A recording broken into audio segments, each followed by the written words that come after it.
Prezados alunos, sejam bem-vindos a mais um vídeo. Neste vídeo falarei um pouquinho do periférico de GPIO, ou General Purpose Input and Output, que são os pinos de entrada e saída de uso genérico.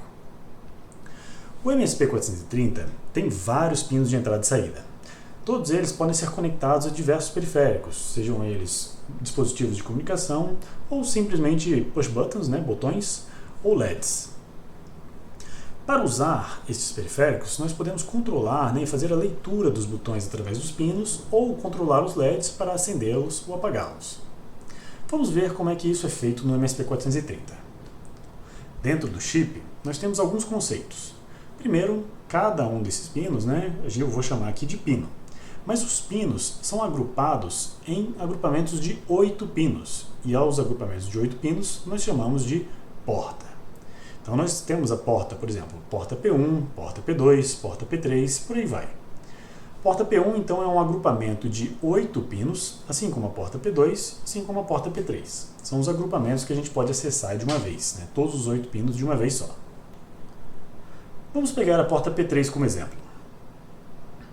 A porta P3 possui vários pinos, 8 pinos. Eles são numerados de acordo com a sua significância. Então, o menos significativo é chamado de P3.0 e o mais significativo é chamado de P3.7. Esses valores podem ser lidos ou escritos, os pinos são bidirecionais.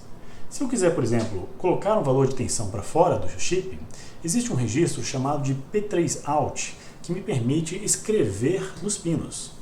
Quando eu coloco um valor, por exemplo, a palavra binária ou byte 10101100, nesse registro Pout, P3Out, esses valores são traduzidos em tensão, obviamente seguindo a significância desses bits, e onde tem 1 sai 3.3 volts e onde tiver 0 sai 0 volts.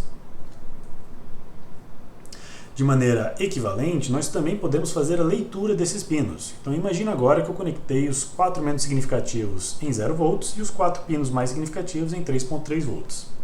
Esses valores podem ser lidos através de um outro registro chamado P3In, que é o registro de entrada, que permite fazer a leitura desses pinos.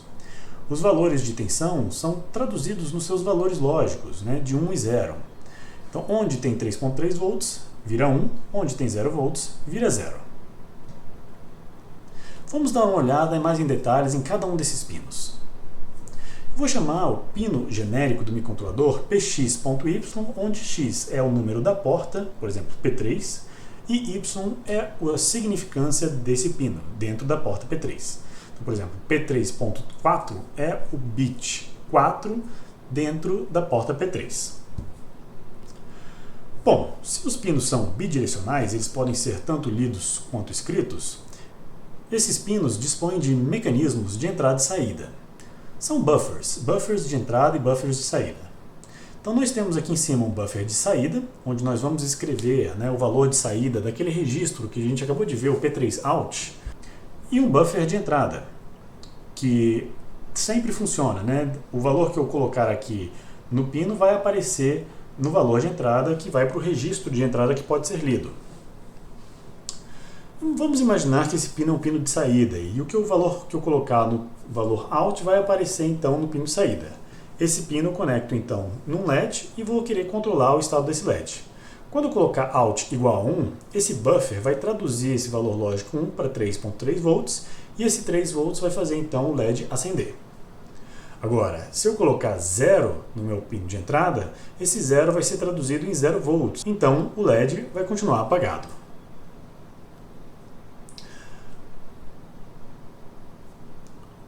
Agora, se eu colocar alguma coisa nesse pino e ele for configurado como saída, por exemplo, se eu conectar o pino a 0 volts e configurar essa saída como 1, o buffer de saída vai fazer aparecer uma tensão de 3.3 volts. E essa tensão, juntamente com 0 volts, acarreta um problema.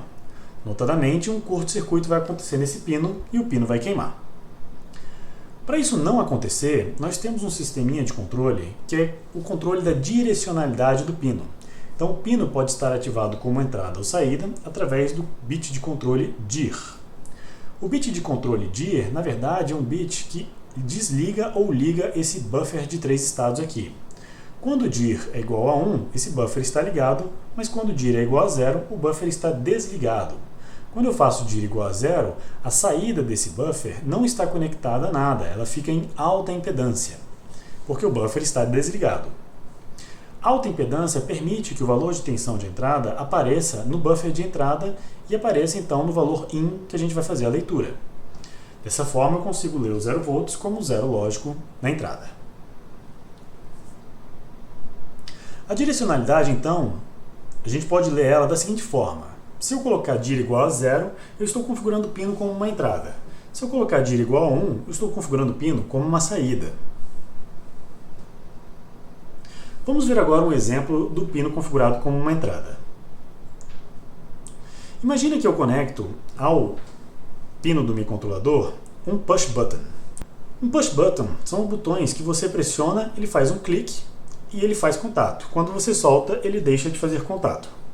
Então imagine esse botão quando ele está conectado a zero em uma das suas extremidades e a outra extremidade está conectada ao pino do microcontrolador. Quando eu pressionar esse botão, ele faz o clique, ele faz o contato entre os seus dois terminais e o 0 volts que está numa das suas extremidades aparece no pino do microcontrolador. O 0 volts então pode ser lido na entrada e vai me permitir ler o valor zero lógico. Entretanto, quando eu solto esse pino, o valor de tensão do MSP430 fica indisponível. Esse pino a gente diz que ele fica flutuando e é impossível dizer qual é o valor de tensão que aparece nele. Esse estado não determinístico, que a gente não consegue determinar o valor de tensão desse pino, é ruim, porque eu não quero ler valores aleatórios aqui na entrada. Eu não sei qual é o valor, eu quero um comportamento determinístico. Eu quero saber qual é o valor do pino quando eu solto o botão. Para resolver esse problema, nós vamos colocar um resistor de pull-up. O resistor de pull-up tem esse nome porque ele puxa a linha para 3.3 volts quando o pino não está conectado a nada. Vamos ver como isso opera em detalhes. Bom, se analisarmos do ponto de vista de corrente, a corrente saindo por esse lado aqui, ela é certamente zero, porque esse pino não está conectado a nada, quando o botão está solto. Do lado do buffer de entrada, a corrente também é zero, porque o buffer de entrada apresenta uma impedância muito alta. Lembrando que circuitos digitais, todos eles possuem uma impedância de entrada muito alta. Então a corrente de entrada aqui é também zero. Resolvendo então a lei de Kirchhoff das correntes para este nó, isso faz com que a corrente que desce aqui do resistor também seja zero. Ora, a queda de tensão nesse resistor é dada pelo valor da resistência multiplicado pela corrente que passa nele. Como a corrente é zero, a queda de tensão nesse resistor é zero também. Se não há queda de tensão, obrigatoriamente os dois terminais desse resistor estão na mesma tensão. E isso faz com que a tensão de 3.3 volts seja espelhada do outro lado do resistor. Então isso é uma astúcia bem interessante de circuito, que faz com que o pino de entrada tenha um valor padrão sem que o botão esteja conectado. Dessa forma, se o botão não estiver pressionado, nós vamos ler na entrada o valor lógico 1. Agora, quando eu pressiono o botão, o valor 0 é transmitido para a entrada, vai ter uma corrente passando pelo resistor, e a entrada então a gente vai ler 0 lógico. É interessante, então, que o valor dessa resistência seja um valor elevado, para diminuir o consumo de energia quando eu estiver pressionando o botão. Também não dá para botar esse valor muito alto, porque senão diminui um pouco a reatividade desse sistema. Lembramos que a entrada de todo o circuito digital possui uma certa capacitância parasita, e a combinação de uma resistência com capacitor forma um circuito RC de carga e descarga, então que traz lentidão ao sistema. Esse resistor é da ordem de 10 kΩ a 100 kΩ, já é mais do que suficiente para isso aqui funcionar. Agora vejamos o seguinte caso. Se eu tenho um botão com uma das extremidades conectado em 3.3 volts e um resistor de pull-up, quando esse botão não estiver pressionado, a tensão que aparece no pino é 3.3 graças ao resistor. Mas quando eu pressiono o botão, também aparece 3.3. Essa condição é ruim, porque é impossível diferenciar o botão pressionado do solto. Eu não consigo diferenciar os dois estados do botão. Para solucionar esse problema, quando eu conecto uma das extremidades do push button em 3.3 volts, eu vou conectar não um resistor de pull-up, mas sim um resistor de pull-down, levando o pino, quando o botão estiver solto, ao valor 0 por padrão. Dessa forma, agora sim eu posso diferenciar o botão solto do botão pressionado. O MSP430 fornece essa configuração de resistor de pull-up e pull-down. Vamos ver como é que isso funciona dentro do chip. Então, além dos nossos buffers de entrada e saída, que são configuráveis através da direcionalidade, nós temos também a inclusão de resistor de pull-up ou pull-down. Esse resistor aparece bem na entrada e ele pode ser conectado ao circuito através de uma configuração de R-Enable. Eu posso conectar esse resistor em dois valores diferentes de tensão, ou em 3.3 volts ou em 0. Usar o resistor de pull-up, gente, só faz sentido quando o pino é de entrada. Não faz sentido usar o resistor de pull-up quando o pino é uma saída. Se a gente sempre vai usar o resistor de pull-up como entrada, o pino out, o valor out, nunca vai ser usado quando o resistor for usado. Então ele fica inutilizado na configuração de o pino como entrada. É porque afinal a gente quer ler o valor in, a gente não quer mudar o valor de out. Então quando o pino é configurado como entrada, de maneira muito astuta e inteligente, a Texas reutilizou o valor do pino out como uma configuração de qual é o valor que eu vou conectar desse resistor. Então se out for igual a 1, esse resistor vira um resistor de pull-up. Se out for igual a 0, esse resistor vira um resistor de pull-down. Então, de maneira bem astuta, a Texas aproveitou esse pino para uma outra função. Alguns exemplos. Se eu conectar esse pino num LED, eu vou fazer a direção igual a 1, para ter um pino de saída, e o valor do out vai ser o estado do LED, se ele vai estar aceso ou apagado. Se eu conectar esse pino num push button, onde uma das extremidades está conectada em 0, o valor de direção eu vou escolher como 0, já que é um pino de entrada. Como esse botão faz com que o pino do microcontrolador esteja num estado flutuante, esteja num estado desconhecido quando eu não pressiono ele, eu tenho que usar um resistor. E aí eu habilito o R-Enable. Além disso, eu vou escolher como resistor de pull-up, já que esse pino, quando eu pressiono, leva a 0. Então, quando ele estiver solto, eu quero justamente o valor contrário, eu quero o 1, lógico. Então eu faço out igual a 1 para selecionar um resistor de pull-up. De maneira complementar, quando eu conecto um push button com uma das extremidades conectadas em 3.3 volts, eu também vou selecionar a direção igual a 0 para ser uma entrada, vou habilitar o resistor e vou selecionar o resistor como um resistor de pull-down, para garantir que quando esse pino não esteja pressionado, eu tenho o valor 0 por padrão. E quando eu pressionar, ele vai conectar por um lógico. Agora, essa configuração toda é o que a gente chama de GPIO. O GPIO é apenas uma das funcionalidades que um pino pode ter. Um pino pode ser compartilhado entre o módulo de GPIO e um periférico dedicado.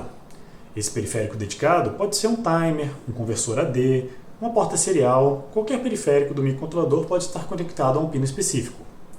Para selecionar se a gente quer usar a funcionalidade de GPIO ou a funcionalidade do periférico dedicado, existe uma configuração adicional chamada Select. E o Select, quando estiver em 0, vai dizer que a gente quer usar o GPIO.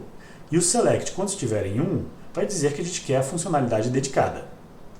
Alguns desses periféricos controlam automaticamente a direcionalidade desse pino. Outros não. Outros você precisa especificar qual é a direção dele. Então, o valor de direcionalidade também serve para configurar o periférico dedicado muitas vezes. E é isso, pessoal. Espero que esse vídeo tenha ajudado vocês a compreenderem um pouquinho mais sobre a conexão dos pinos de entrada e saída e sobre, principalmente, a sua configuração. Aguardo vocês no próximo vídeo para a gente ver como é que configura eles usando configurações bit a bit. Até lá!